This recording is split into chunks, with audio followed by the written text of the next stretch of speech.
My son and I are beginner vegetable gardeners. This year, he picked up a small plant at a box store that was mislabeled as a strawberry plant. Oh. LOL, clearly it is not a strawberry plant.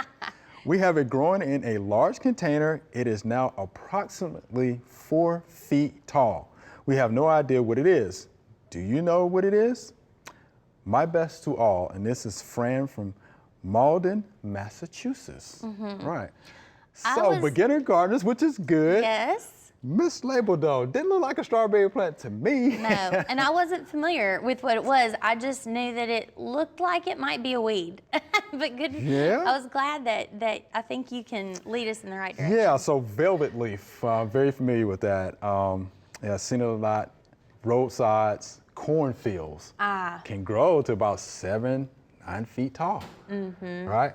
Produces a lot of seeds. And those, right. you can see the the seed heads, forming. They look kind lots of of cool. seeds, right? And depending on who you talk to or what publication you read, anywhere from 9,000 to 17,000 seeds. Oh my goodness. So it's a summer annual, okay?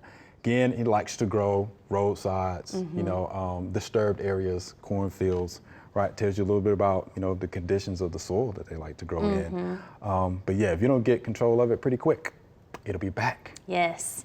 So don't let it hang around too long. Don't let it hang around too long. And of course, it has the heart-shaped leaves. And guess what? The leaves are soft to the touch. Oh, like lamb's ears. Like lamb's ears. Like just fuzzy. Right, just fuzzy.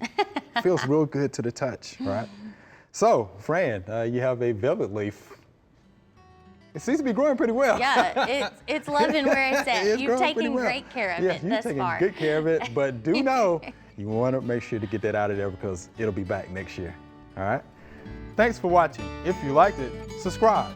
We have hundreds of family plot videos for you to view.